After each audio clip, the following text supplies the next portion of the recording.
Hello everyone, welcome to A Form of Farming in the Philippines. Again, lack of communication in the Philippines. I had explained to Rainiel how I wanted the fish in these pits fed.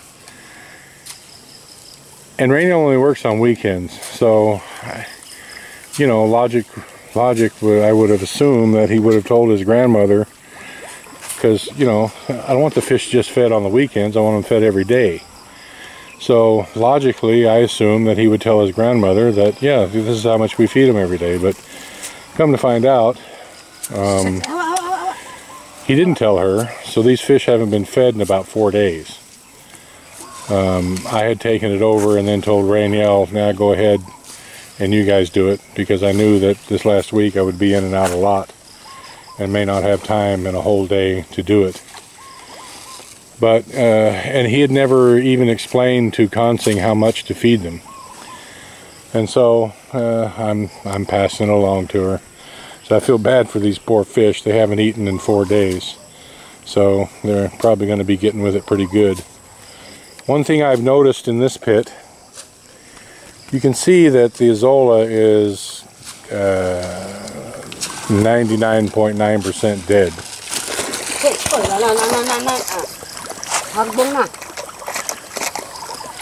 Now he's going to do is scratch a hole in the side of the tarp.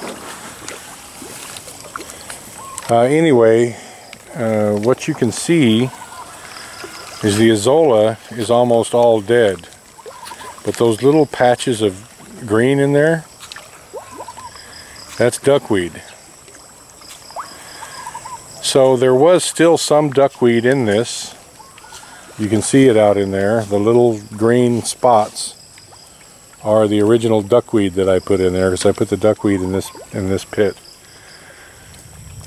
So that obviously shows that the duckweed will clearly survive when the Azolla will not. It just never really caught on. So if I could get some duckweed, the duckweed is impervious to whatever is killing the Azolla. The only problem I'm having now is getting duckweed. So Consing, the remaining? Yes. So I'm still trying to find some duckweed. I don't know, I've got to find a shipper that can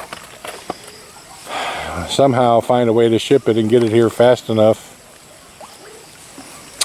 to where it's not just a box of rotten stuff when it gets here.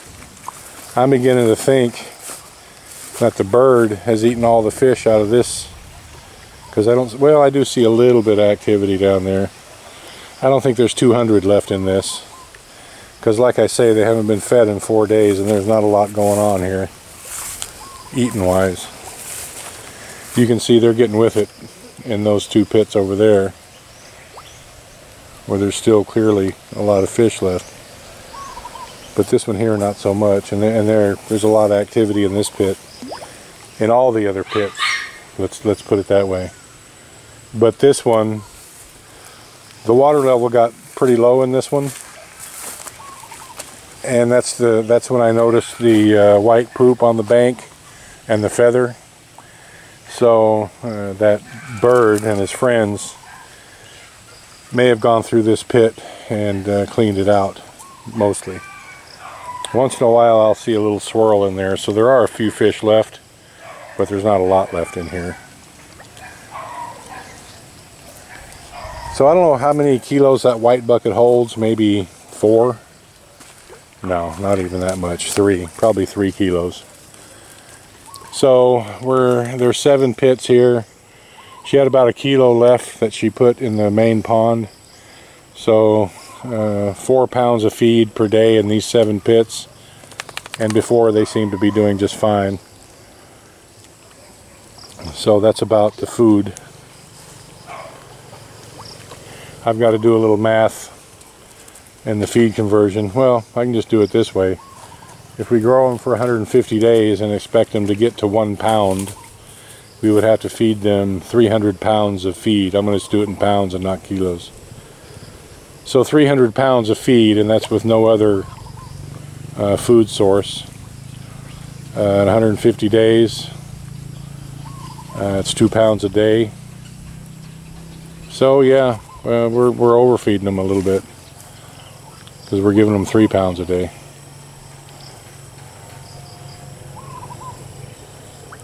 Actually 4 pounds a day. So we're feeding them twice as much as they need.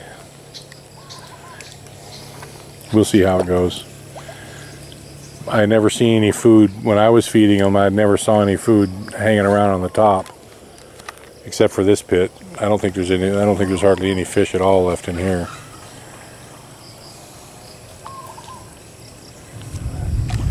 But there is still duckweed. I find that pretty amazing. Well, it's actually a good thing. So I do know now that the duckweed will survive in these pits with fish in them. And whatever the fungus is, or whatever it is that's killing the azolla, it doesn't affect the duckweed.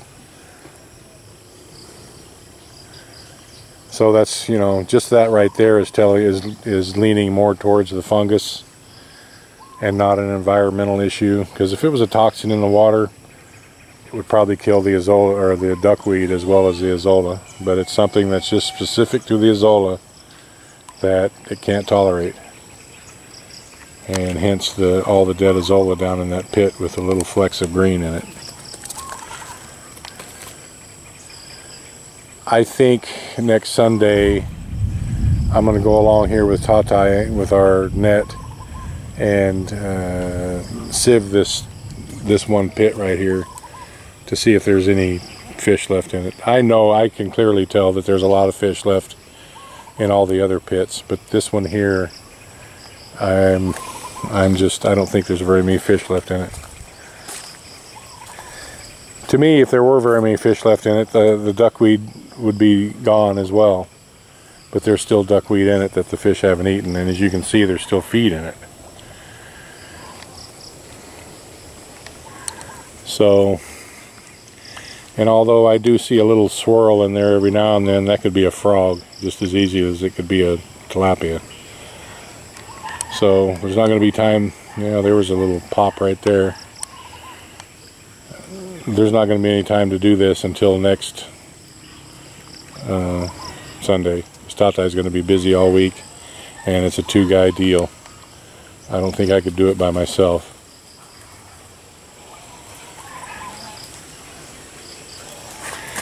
So all I got to do now is try to find some duckweed, because the water is so much clearer in the pits that have a good amount of duckweed in them. Or, I'm sorry, a good amount of the kangkong in them. And I notice in this pit right here, because they haven't been fed in 4 days, there's a lot. I know there's still a lot in this pit. They've really been eating the kangkong, and they've eaten about half of it. It's looking pretty sorry.